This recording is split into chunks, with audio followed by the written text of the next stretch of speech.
In 1840, Lucretia Mott and Elizabeth Cady Stanton were excluded from the World Anti-Slavery Convention because of their gender, sparking a need for women's suffrage in America.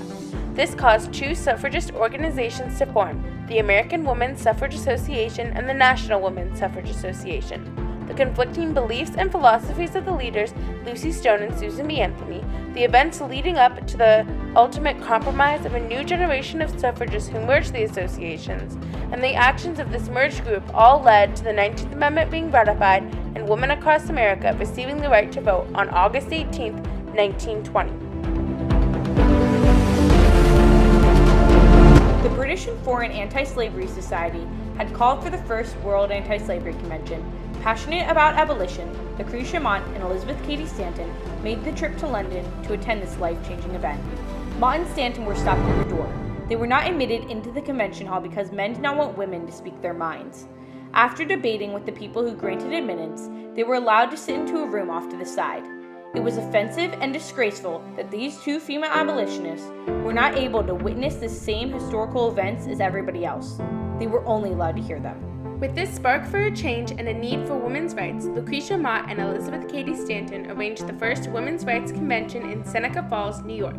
The convention took place in 1848, and many famous abolitionists and women attended this convention, such as Frederick Douglass, Susan B. Anthony, Carrie Chapman Catt, Alice Paul, and Sojourner Truth. After the convention, one organization arose to fight for women's suffrage in America. Different goals, views on how the right for women to vote should be achieved, and views on racial injustice were the main conflicts behind the association splitting. One group to emerge from the Seneca Falls Convention was the National Women's Suffrage Association, which was also referred to as the NWSA. Elizabeth Cady Stanton and Susan B. Anthony teamed up to form this organization. The other organization to form was the American Women's Suffrage Association, also known as the AWSA, led by Lucy Stone and her husband, Henry Brown Blackwell. Lucy Stone was originally part of the NWSA, but left to form this association. The main reason for Lucy Stone leaving the NWSA were the thoughts and opinions of Susan B. Anthony. Susan B. Anthony had formed the association with Elizabeth Cady Stanton. They had similar points of view. She was strongly against slavery, but only because she believed it was not God's will. Other than that, Susan B. Anthony did not accept African American people as a part of society and wanted black and white people to live separate lives. Susan B. Anthony was solely focused on getting white women's rights. This is why she did not support the 15th Amendment, which gave black men the right to vote. The group also wanted to attack these problems to the federal level, working to solve these problems across the nation. The organization had other goals besides the right to vote, such as the right for women to own their own property. Lucy Stone formed the American Women's Suffrage Association because she believed that African Americans should be treated as equals in society, and she wanted black women to receive the right to vote as well. For that reason, Lucy Stone and the AWSA supported the 15th Amendment. Also contrasting to the NWSA, the AWSA permitted men into their meetings and the organization.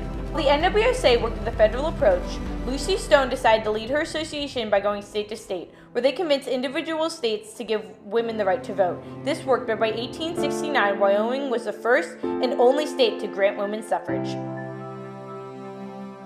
The groups had many different opinions, but they also had similar tactics for generating attention. Both the NWSA and the AWSA created newspapers that discussed their previous and future meetings and general suffrage news. The NWSA's newspaper, The Revolution, was released monthly. The Revolution's motto was "Justice not favors, men their rights and nothing more, women their rights and nothing less." At the same time, the AWSA was issuing the Women's Journal, a very popular and rewarding newspaper which lasted 11 years past women receiving the right to vote. The main conflict between these organizations were the racial points of view and how they wanted to gain the vote. Both groups had a different idea of who should be a part of the movement. The AWSA wanted to include black women in the action, while the NWSA just wanted to include white women. Susan B. Anthony was very blatant, and she's famous for saying, "I'll cut off my arm before I work for the right for the Negro," which was the word of the time, to vote. So there was a big racial component to that. Lucy Stone, who was American women's suffrage, was very radical. For her time, she kept her own last name when she got married. She didn't, which was very unusual then. There has been conflict between the NWSA and the AWSA for the last 42 years while they've been fighting for women's suffrage. Alice Stone Blackwell took over the American Women's Suffrage Association after her mother, Lucy Stone, grew too old to run the association. Alice Stone Blackwell felt it was time for a change in the movement. She went against what her mother believed, and she compromised with the NWSA. The original leaders of both the NWSA and the AWSA were getting too old by the late 1880s, and a second generation of suffragists were ready to take over. And these women had been at that since the 1830s. This is 1890. They died, I think Lucy Stone died in 1893, so they've been doing this for 50 years. And there were younger people coming up who were saying, let's try something else. This is not working. So they emerged in part because there were younger people coming up who had very different ideas. These were college-educated women. The two groups were later merged into the National American Women's Suffrage Association, or the NAWSA, in 1890. This powerful group was run by Carrie Chapman Catt, who stepped up to fill in the roles of Susan B. Anthony, Elizabeth Cady Stanton, and Lucy Stone. As previously shown, race has always been a major conflict between the two groups. The newly formed organization did allow the entrance of African American women, though local and state levels were still given the option to exclude them. In addition to exclusion from these lower levels, some conventions held in the South segregated African Americans. In 1912, the suffrage movement was starting to lose its momentum, and two members of the NAWSA, Lucy Burns and Alice Paul, suggested a march on Washington. The suggestion was approved by the association, and fundraising and organizing began. The march started in New York on February 10, 1913. From there, these suffrage pilgrims marched to Washington, D.C., where they arrived on March 3rd, President Woodrow Wilson's Inauguration Day. The main parade was named the Women's Suffrage Procession, and the NAWSA had successfully managed to gather women across the country and the world. Though this event was supposed to bring people together, and on the side of suffrage, it was still a segregated parade. Black suffragette and civil rights leader Ida B. Wells decided to defy these rules by marching with the white section of the parade. Not only did this historic event pull attention to the suffrage movement, but it was also a big step for Black women in proving that they were part of the movement too. To have an amendment be added to the U.S. Constitution, 3/4 of the United States have to ratify the proposed amendment. At this point in time, there were only 48 states. Therefore, the NAWSA had to campaign so that 36 states would choose to ratify the 19th Amendment. The NAWSA went state by state, convincing each of the state's representatives to vote yes for the ratification of the 19th Amendment. The NAWSA worked hard to convince states to broaden their voting rights for women. After the March on Washington, many states chose to ratify the 19th Amendment. Some of these states included Washington, California, Kansas, Oregon, Illinois, and Arizona. After 35 states ratified the amendment, the NAWSA needed one more state to get on board. They turned to Republican Representative from Tennessee, Harry Byrne, to help save the 19th Amendment.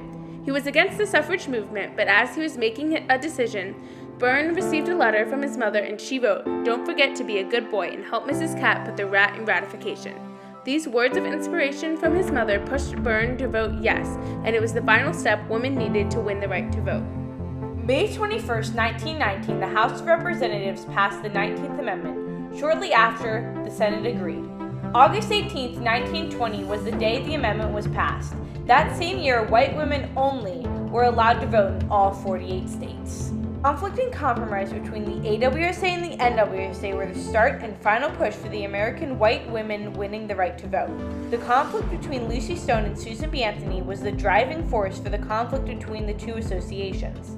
The two women fought over different perspectives of how women should win the right to vote, but more importantly, on racial issues. Once these women grew too old, a younger generation of suffragists took the lead and compromised within the groups. Some of these leaders included Alice Stone Blackwell and Carrie Chapman Catt, who brought the NWSA and the AWSA into one united force. With this compromise, the merged group successfully campaigned for 36 states to ratify the 19th Amendment. With the passing of this amendment, white women across America were granted the right to vote. Later, Black women were added to this amendment. The leaders of these organizations all challenged authorities for women's suffrage in America, even though not all of them lived to see their goals accomplished. Without the actions of icons such as Susan B. Anthony, Lucy Stone, Lucretia Mott, Elizabeth Cady Stanton, Alice Stone Blackwell, Carrie Chapman Catt, and the 19th Amendment that they fought for with such tenacity, women all over America would not be able to vote and speak their mind through that right.